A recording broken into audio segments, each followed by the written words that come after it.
Welcome back. Gujarat સરકારે દારૂબંધીના કાયદા કડક બનાવ્યા છે અને દારૂબંધી કાયદો વટહુકમ 2016 બહાર પાડ્યો છે। તેમ છતાં વડોદરામાં મહેફિલ માણતા મોટા માથાઓ પોલીસના હાથે ઝડપાયા છે। વડોદરાના અખંડ ફાર્મમાં જિલ્લા પોલીસે દરોડા પાડ્યા અને મહેફિલના રંગમાં ભંગ પાડી 200 થી વધુ લોકોની અટકાયત કરવામાં આવી છે અને સાથે જ 20 પેટી જેટલો દારૂ મળ્યો હોવાનું પણ જાણવા મળી રહ્યું છે। 5000 થી લઈ 30000 રૂપિયા સુધીની એક બોટલની કિંમત હોય તેવો આ દારૂ ઝડપાયો છે। 200 થી વધુ લોકોને ઝડપ્યા છે। આ તમામને એસએસજી ખાતે મોકલવામાં આવ્યા હતા, જ્યાં તેમના બ્લડ સેમ્પલ લેવાની કામગીરી કરવામાં આવી રહી છે। તો 45 લોકોને જામીન મળ્યા હોવાનું પણ જાણવા મળી રહ્યું છે। મોટા માથા, ઉદ્યોગ સાથે જોડાયેલા મોટા માથા, ક્રિકેટ જગત સાથે જોડાયેલા મોટા માથાઓ ઝડપાયા હોવાનું સામે આવ્યું છે। સાથે ચિરાયુ અમીન અને તેમના દીકરાને પણ અટકાયત કરવામાં આવી હોવાનું સામે આવ્યું છે। ત્યારે આ સમગ્ર બાબતે વધુ વાતચીત કરી અમારી સાથે લાઈવ જોડાયા છે સંવાદદાતા પ્રકાશ વર્મા। પ્રકાશ, દારૂબંધીના કાયદા આટલા કડક બનાવવામાં આવ્યા છે, પણ આ માલેતુજારોને કોઈ જ બીક નથી અને તેનું કારણ છે જે પ્રમાણે બ્લડ સેમ્પલ લીધા બાદ જે પરિણામ સામે આવ્યું છે।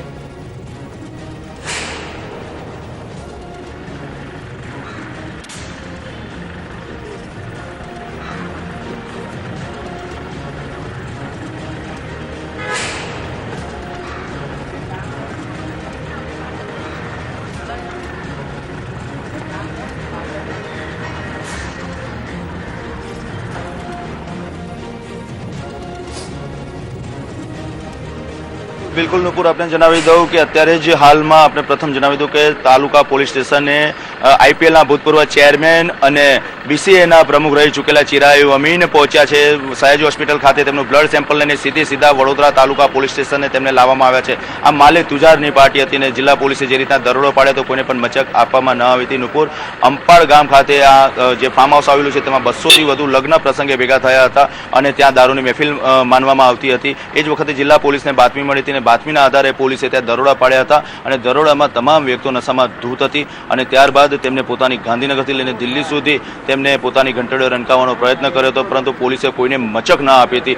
આખરે પોલીસે તમામ લોકોની અટકાયત કરીને તમામ લોકોને સયાજી હોસ્પિટલ ખાતે લઈ જવામાં આવ્યા હતા અને ત્યારબાદ તેમના બ્લડ સેમ્પલ લેવામાં આવ્યા હતા અને બ્લડ સેમ્પલ લીધા બાદ તેમને એક પછી એક વડોદરા તાલુકા પોલીસ સ્ટેશન ખાતે લાવવામાં આવે છે। નુપુર, એક વસ્તુ આપણે જણાવી દઉં કે સામાન્ય માણસ જ્યારે દારૂ પીધેલી હાલતમાં ઝડપાય તો ચોક્કસપણે તેને લોકઅપમાં પૂરી દેવામાં આવે છે અને બીજા દિવસે કોર્ટમાં તેને જામીન આપવામાં આવે છે, પરંતુ આ કેવી માલેતુજારની પાર્ટી હતી, કેવી રીતના માલેતુજારની અટક કરવામાં આવી। અત્યારે 45 લોકોના જામીન થઈ ચૂક્યા છે અને એક પછી એક લોકો જામીન મેળવી રહ્યા છે। જે ઉદ્યોગપતિ છે ચિરાયુ અમીન, એ આઈપીએલના ચેરમેન રહી ચૂક્યા છે, બીસીએના પ્રમુખ રહી ચૂક્યા છે। તેમના દીકરાએ મીડિયા સાથે ઉદ્ધતપૂર્વક વર્તન કર્યું અને તેમની સાથે મારામારી કરી અને મારામારી કર્યા બાદ તેને માફી માંગવાનો વારો આવ્યો। સાથે સાથે જે ગીતાબેન ગોરડિયા છે તે એફજીઆઈના ચેરમેન રહી ચૂક્યા છે, તેમના જે પતિ છે તેઓ પણ અત્યારે એફજીઆઈના ચેરમેન રહી ચૂક્યા છે। યુનાઇટેડના જે ગરબા થાય છે તેના આયોજક રહી ચૂક્યા છે। મહારાજા સયાજીરાવ યુનિવર્સિટી શૈક્ષણિક ધામ છે તેના સિન્ડિકેટ મેમ્બર છે ગીતાબેન ગોરડિયા, તેઓ પણ આ પાર્ટીમાં સામેલ હતા। શિક્ષણ જગતને કલંકિત કરતી ઘટના, ઉદ્યોગ જગતને કલંકિત કરતી ઘટના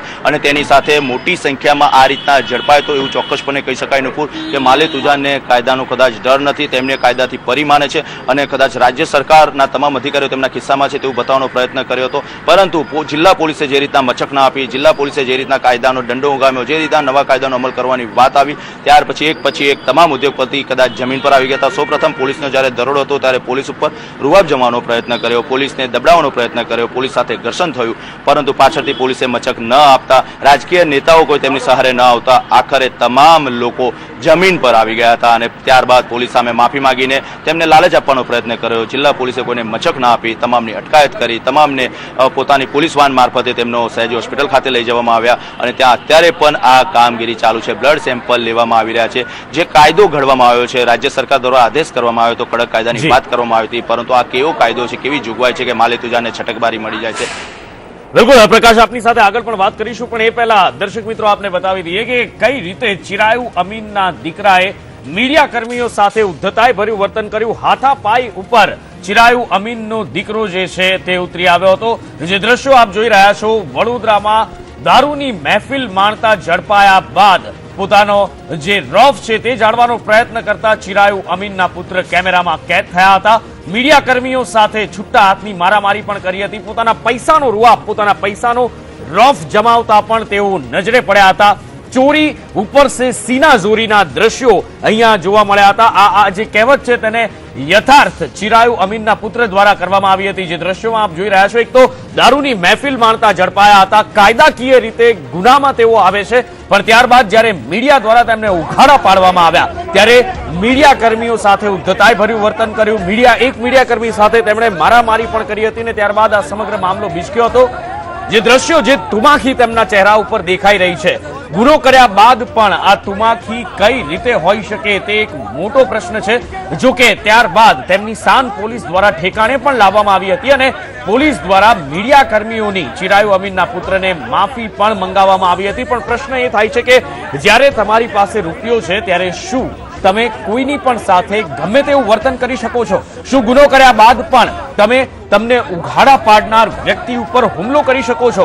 આ છૂટ તમને કોણે આપી? આ સત્તા તમને કોણે આપી? કારણ કે ચોરી ઉપરથી સીના ચોરી જેવા દ્રશ્યો આ વડોદરામાં આજે સર્જાયા હતા. અખંડ જે ફાર્મ આવેલું છે વડોદરામાં, ત્યાં 200 થી વધુ લોકો દારૂની મહેફિલ માણતા ઝડપાયા હતા અને ચિરાયુ અમીન અને તેમનો પુત્ર પણ આ મહેફિલમાં હતા. ચિરાયુ અમીન તો પાછલા બારણેથી ભાગવાના પ્રયત્નમાં હતા, પણ મીડિયા કર્મીઓએ તેમને ઝડપી પાડ્યા અને ત્યારબાદ તેમના પુત્ર દ્વારા મીડિયા કર્મીઓ સાથે ઉદ્ધતાઈ ભર્યું વર્તન કરવામાં આવ્યું. પોતાના પૈસાનો રફ બતાવતા હોય તેમ બેશરમીથી મીડિયા કર્મીઓને ધમકાવતા પણ હતા. લાજવાના બદલે ગાજતા જોવા મળ્યા હતા ચિરાયુ અમીનના પુત્ર, અને એક મીડિયા કર્મી સાથે છૂટા હાથની મારામારી પણ કરી હતી.